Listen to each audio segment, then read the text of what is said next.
We're going to explore the top sights to see in Seattle and a few great places to see nearby. The cruise ports are right near downtown Seattle. We'll start at Pioneer Square, then go to the waterfront and to Space Needle Park area. Pioneer Square was the heart of the city when the founders settled there in 1852. This area is a little sketchy, especially at night. There are statues, art galleries, cobblestone alleys. You can take a guided tour beneath the streets, explore the underground passageways, and learn about the history with entertaining stories about its wild past. You can find good restaurants and coffee shops here. Go a little north to the waterfront. There's an aquarium and a pier with restaurants, shops, and a Ferris wheel. Something to be aware of is there are a lot of people not registered as taxi or Uber drivers with no references or accountability, so just be cautious about who you take a ride with.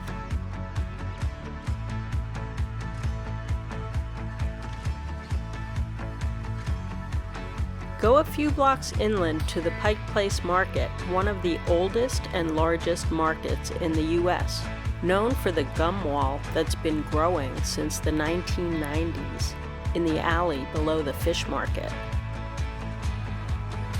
Pike Market has restaurants, fresh produce, and seafood, art vendors, and the first ever Starbucks coffee shop.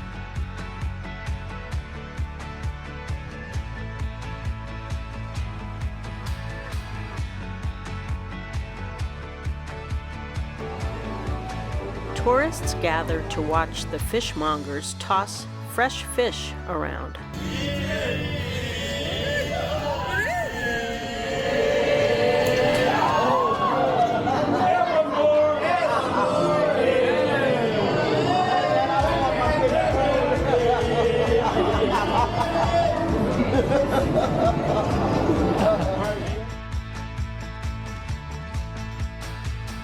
Go a mile north to the Space Needle. There are a few museums here too. The Space Needle was built for the 1962 World's Fair. The theme was the Age of Space. It's 605 feet tall. You can buy tickets in person or get combo tickets online to see more attractions.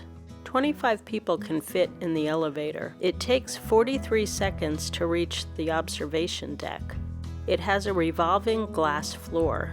360-degree views. There's a fancy restaurant bar, the Loop Lounge, that you can reserve in advance. Check the Space Needle website for their menus, hours, and prices. The Chihuly Garden and Glass exhibit is right next to the Space Needle. This museum showcases the studio glass of Dale Chihuly, a world-renowned artist whose work is in museums around the globe. One of the best viewing spots of the Seattle skyline is at Cary Park. It's about a mile north of the Space Needle, with beautiful views of the cityscape and Mount Rainier. It's a small neighborhood park with an observation point on a hilltop with limited parking.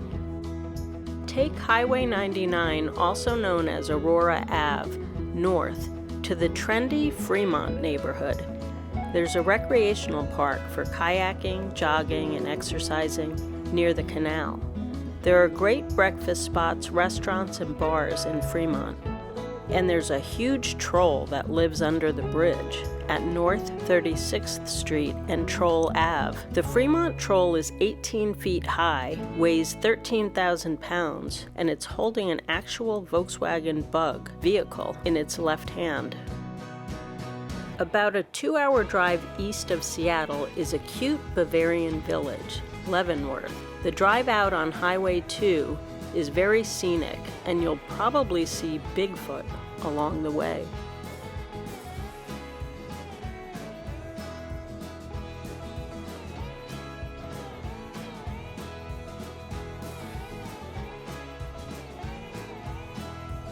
Leavenworth is a popular destination with alpine-style buildings, The restaurants serve German food and beers. Washington State has many great wineries, so you can go wine tasting here. Icicle Brewing Company is one of the best craft beers in the state. We visited the rooftop dining at Gustav's.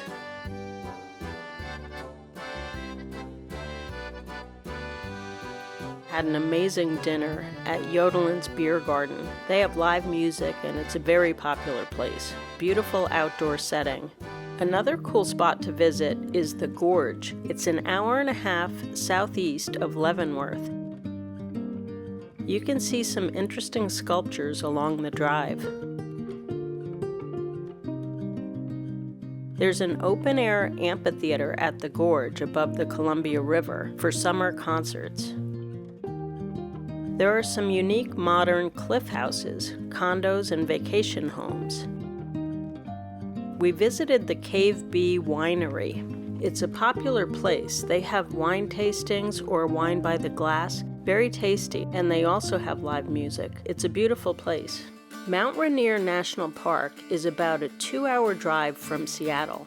The most popular areas are on the southern side, from the southwest entrance at Nisqually. Mount Rainier is 14,410 feet above sea level. It's an active volcano. The Cascade Range of mountains are a chain of volcanoes that run from Northern California to British Columbia. Mount St. Helen had the most recent eruption in 1980. Mount Rainier is the third tallest peak in the contiguous United States and the most glaciated. There's a nice lodge located right near the entrance. If you stay here, you can get an early start to explore the park and avoid the timed entry permits that are in effect at most national parks. In the Paradise region, there are a lot of day hikes through meadows full of wildflowers and waterfalls. One of the biggest is Narada Falls. You can see some beautiful views along Stevens Canyon Road at Reflection Lakes. Driving up the mountain to Sunrise is steep and winding. There's still a lot of snow in June at elevations of 5,000 to 8,000 feet. This frozen lake is just starting to thaw. The final area that we're going to look at is Anacortes on the northern coast of Washington. This is a great place to go whale watching or take a ferry to the San Juan Islands. You can do day trips or stay over at hotels or Airbnbs.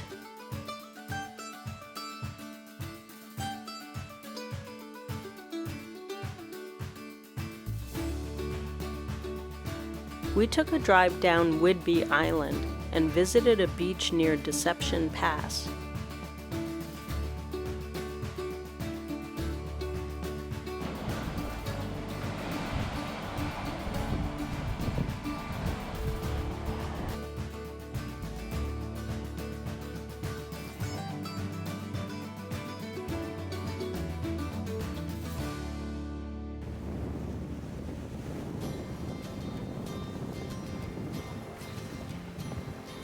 Then we drove to the calmer side at Oak Harbor and found this cute park. Flintstone Park is on the waterfront and has a playground, benches, and this cute Flintstones car.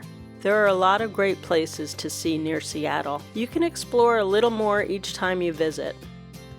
Enjoy your travels. Cheers!